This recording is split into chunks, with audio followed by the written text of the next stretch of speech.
Welcome back to the World's Dirtiest Workshop. I have removed the faulty turn signal from the assembly.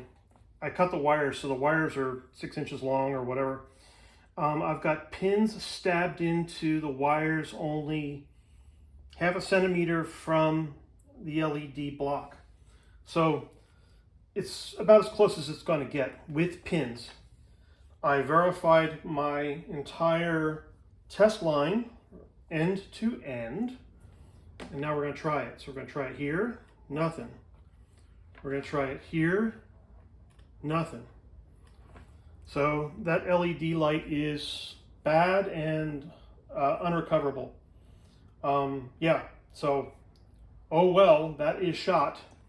The only thing left to do is to cut it open and try to mount the wires up direct and see if it's still good. I don't think I want to do that. I think what I want to do is I want to go buy another one at the trailer shop and hook it up and be done with it. So, you know, that's as far as you can go with testing. You know, that's broken. That's really, really broken. Using sewing needles, sewing pins to probe the wires and deliver power to them. So one more time, okay, got the wires verified end to end that they're connected and that nothing's touching, like plus to minus. Touch it to your battery, nothing. Touch it to your battery, nothing. Now, it's funny how 9-volt batteries work. A lot of the time, you can get a 9-volt battery to power a taillight, an LED taillight. These won't accept a 9-volt battery to light up. They won't. They need a 12-volt bike battery to actually light. So you have to be careful when you're testing, what you're testing, and how you're testing it.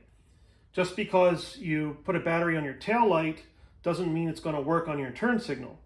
These indicator lights have different power requirements, and you don't know what that is.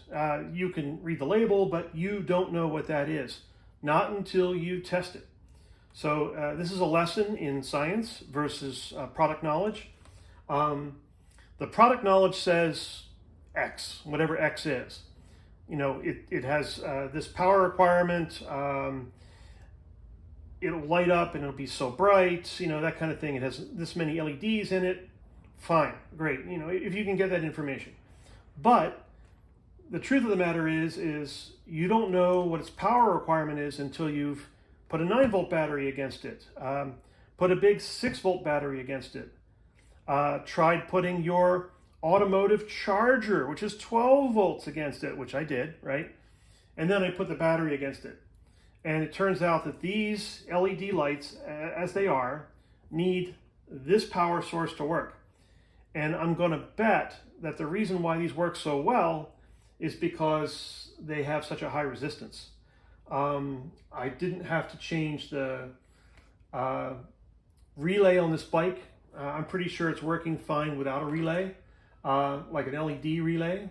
So it's a good setup. It's great. Unfortunately, I lost one of the LED pods. So time to unplug it all and shut it down and go to the boat store and see if I can get another LED. I'm just going to take that piece with me and shop for another part. Yeah, I mean, that is the next step. Off to, what is it, Cabela's? Caramellos? Cabela's. There we go. Thanks for watching. Bye.